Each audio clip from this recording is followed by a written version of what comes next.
Our episode today starts in this place where the qualifying round for the classification competition is going to be announced. Tan, Desire, Romantica, and Bram stand before their other competitors. At that moment, Millie uses her wind strike, easily overpowering everyone. Then, Bram wields his mighty sword and achieves a fantastic victory, reaching level 29. The scene then shifts to the director, who watches Desire with incredible success, but now they are about to make him a significant target. Newspapers and magazines are extensively covering him. The official is frustrated because Beta class is currently holding the 30th position. Will this be the first time a class ascends to the Alpha rank? The official is very upset because he doesn't want them to tarnish the sacred Alpha class, and he strikes his hand on the article and catches his breath again. He then apologizes to them for his disgraceful behavior and hopes they understand his anger. He informs them that they have been chosen to be among the prestigious Blue Moon. They may be only in their first year, but they now bear a significant responsibility to protect and uphold its honor and traditions. In the final round of the competition, they must use any necessary means to eliminate their opponents, ensuring they maintain individual rankings. Then, he addresses Azist specifically, asking her if she has faced Desire or not, and wanting her to defeat him in any way possible. Azist informs him that she now has the advantage and can definitely defeat him. He reminds her that she is the leader of the first-year students in the Blue Moon, a high-ranking position, and she must respect it and ensure victory for them. Azist speaks to herself, determined to overcome the taste of defeat she experienced before, knowing that Desire is very powerful. She believes she can defeat him with all the strength they've been given. The scene then shifts to Azist walking in a large corridor. Two students, Danita Hadan and Percival, stop her and ask her what she wants and if she objects to being the top leader. Percival laughs and tells her that he knows how strong she is. He asks if she has any information about Romantica because he wants to take her down, while the red-headed person wants to face Bram. Azist assures them that she relies on them completely, and their best chance of winning is by fighting as a united group. Unity is strength, and division is weakness, she tells them. She then informs them that Desire is unlikely to be in this match because she intends to face him one-on-one. She wants to defeat him with her full strength and doesn't want any of them to interfere. The scene then shifts to Desire, who speaks to himself, acknowledging that both of them have sufficient skills. Perhaps now they are ready for the next step. He takes it upon himself to train them to the best of his abilities. Next, we see Bram and Romantica performing exercises. Then, he informs them that they will have special training for the final match. The scene shifts to the library, where he gives them some history books. Desire tells them that they will be studying history. At this, Romantica is shocked and shouts loudly. She then explains that the final round of the classification competition will take place in the shadow world created by the Academy.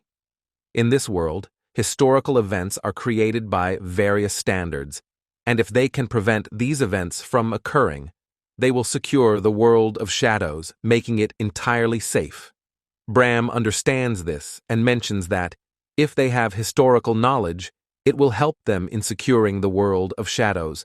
Romantica expresses her confusion, as they don't know which events from which era will recur.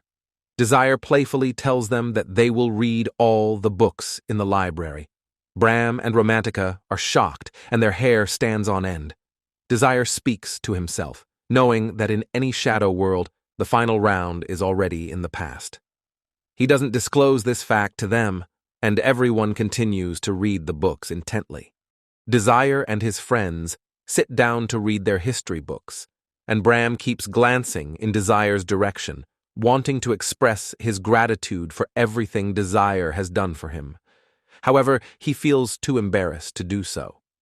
Romantica notices Bram's attempt to avoid her, but she still speaks to him in a very quiet voice so that no one else can hear. Bram confesses to Romantica that he wanted to thank Desire for everything he did for him, such as going shopping with him and buying food, as well as sharing his knowledge of swordsmanship. However, he never mentions the sword to Romantica. Despite Romantica's persistence, Bram remains tight-lipped, not wanting to discuss anything. Their conversation becomes somewhat awkward, and they continue to exchange words in hushed tones. At one point, Bram accidentally drops his book on Desire's head, prompting Desire to ask them to continue reading their books.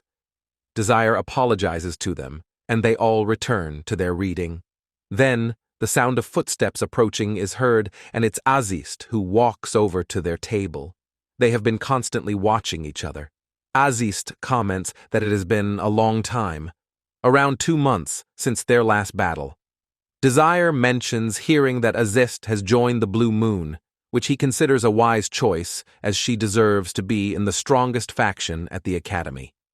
Azist then informs him that she has come here today to declare war on him. Desire understood her intention even before she spoke.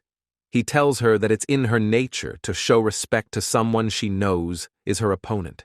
He points out that she underestimated him on the day he defeated her.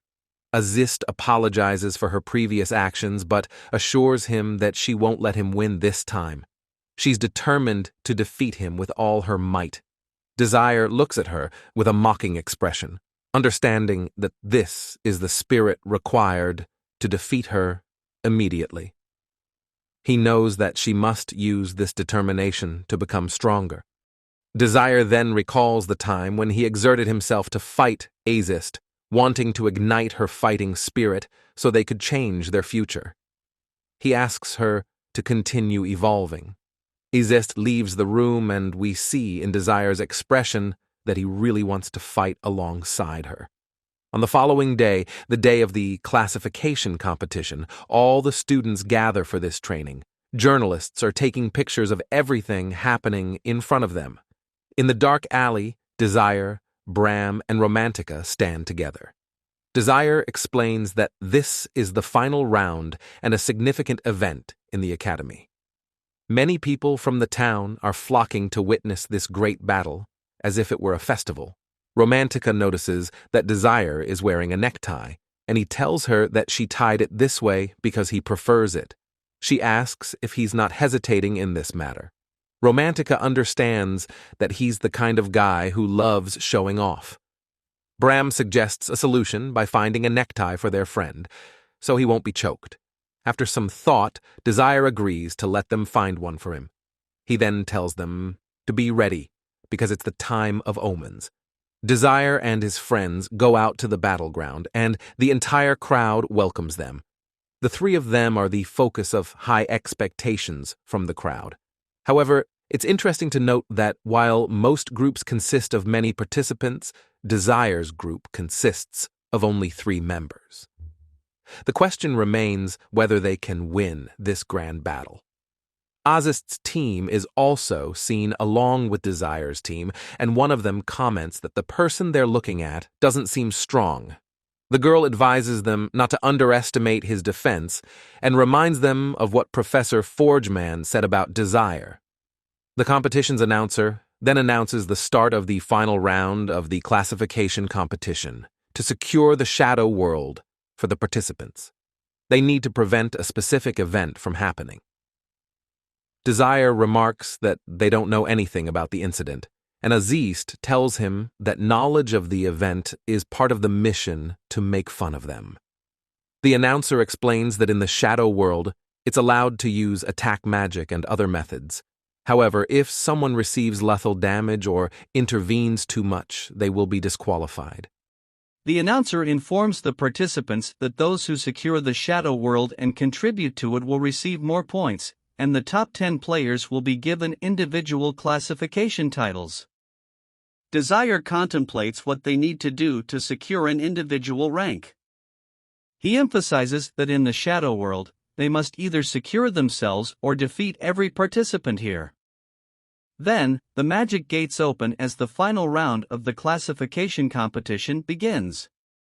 A bright light radiates from the gates, capturing everyone's attention. Desire assures his friends that they will succeed and put all their effort into it. They enter the gates and find themselves in a forest. The announcer mentions that their positions have been randomly determined, and she asks them to do their best to secure the Shadow World. Desire's first priority is to find his friends, but suddenly, a girl attacks him with her ice powers. He easily evades her attacks, and she comments that she's lucky to find him quickly. Desire seems unaware of his fame, and the girl taunts him, saying that he's shameless. She attacks him with a powerful ice explosion, but Desire counters with his fire magic, defeating her. The girl then uses another type of magic, directing a powerful aqua attack at him, which Desire withstands. She challenges him with this magic and asks if he has any last words before she kills him. Desire tells her there's nothing but advises her to aim here, placing his hands on his abdomen. He tells her she lacks control over her magic and uses his power to break her spell. He warns her not to underestimate her opponent and always think about her next move, as these are the basics of the battlefield. He concludes by saying, "Don't underestimate your opponent, and always think about your next move, these are the basics of the battlefield." In a fit of anger, she exclaims that it's impossible for a sorcerer like him to defeat her. He then attacks her with full force, ultimately defeating her.